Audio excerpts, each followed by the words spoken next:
Morning, Dr. Webb. I'm sorry the Lions lost. The NFL is scripted. This is Reflect and Connect number 1 on Chapter 7, Conducting Your Rehearsal. Hammond and Gillespie recommend spending a quarter of your rehearsal time on warm-ups and technique, one half on rehearsing various sections, and then another quarter spent on sight reading, announcements, and performance of a final work, and they say storage of instruments. Sounds about right. I kind of like the way that's laid out, and they give a little sample amounts of time for a school period, so I agree with that. And then Hammond and Gillespie go on to talk about the different things that you have to work on during a rehearsal. First is tuning. They recommend that careful and accurate tuning is something to strive for effective performances. If you have students that can't tune, they won't be able to play, and that's just because they have to listen. And if they're able to tune and get themselves matching with the rest of the orchestra, shows that they're able to listen.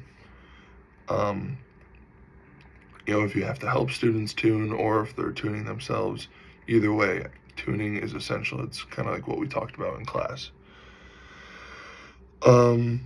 Next, moving on to warm-ups. There are two things. You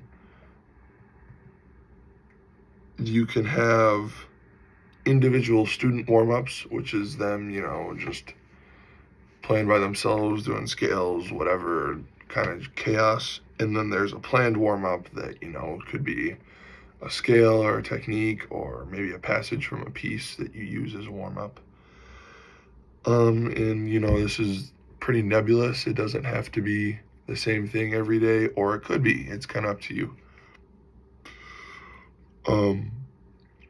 Also, Hammond and Gillespie recommend doing warm-up stretches, not just on instrument, but off instrument warm-ups. And they give a great list of different techniques and warm-ups that you can use for different muscle groups that you use while playing an instrument. So, stuff that warms up your upper body, your wrists, shoulders, triceps, stuff like that.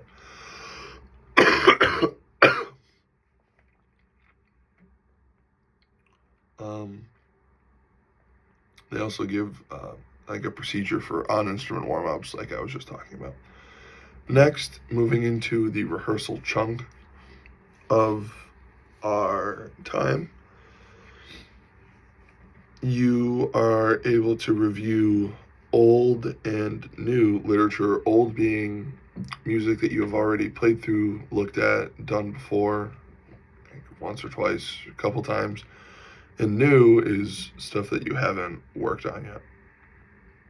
Hammond and Gillespie recommend that you don't do a run-through during this chunk of time at all. Don't play through the whole piece. It's not a very efficient use of your time, and it won't make certain passages sound better. You'll just almost make it sound worse because you're not spending time fixing it.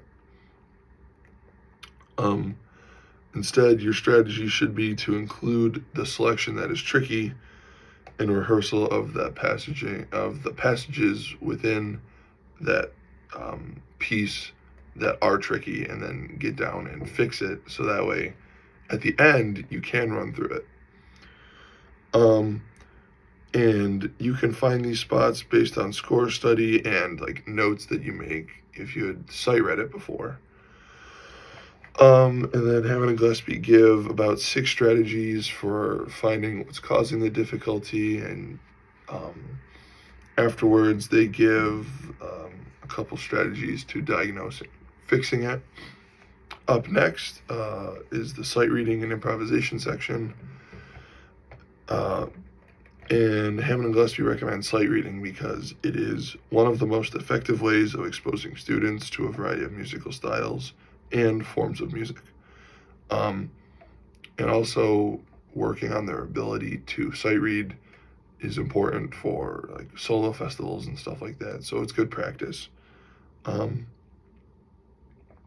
this is also when you can touch on accidentals, music theory, time signature, and kind of stress all the things that you have to look for that students might not think about when actually rehearsing your real piece. But if you tell them to look for it while sight reading, it becomes habit. Up next is how to end the rehearsal. And Hammond Gillespie recommend giving brief announcements, important info, and other things before you rehearse the last piece, and then end the rehearsal by rehearsing a piece that they already really know well, or doing a full run through of a piece that you have already touched on in the rehearsal. And then after that, they give a bunch of troubleshooting things. If you see like possible like what the problem is, they give a bunch of possible causes and a bunch of possible solutions. Big chart, very useful. After that, strategies to being like an effective teacher or director. Just a couple things, I'll touch on a few. Use modeling, that's always great. Being able to demonstrate on the instrument is, like a picture paints 1,000 words, or whatever you want to say. Nonverbal instruction, be aware of your proximity, don't get podium locked. And, manually assist if you have to. Then there's a bunch of other things that are all stuff that we've talked about in class. This chapter kind of was like a big summary of almost everything that we talked about last year, I thought, in beginning methods. While we're starting to apply it to the high school level and not elementary this time, a lot of the stuff that Hammond and Gillespie referenced and talked about is stuff that reminds me of how our lesson plan is laid out and how we go about class every day. I like the way that they laid out this chapter. I thought it was useful. I definitely will use it. Like if I teach, I like the strategy of having, a quarter of your time being warm-ups, intro, technique, half the time being rehearsal. You chunk stuff. That's when you're focused. Like you always say, bring the energy down, focus, and then towards the end, give announcements, bring the energy up, pick a piece that they like.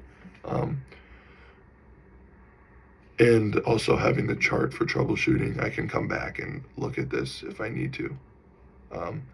That's about all I have. Thanks.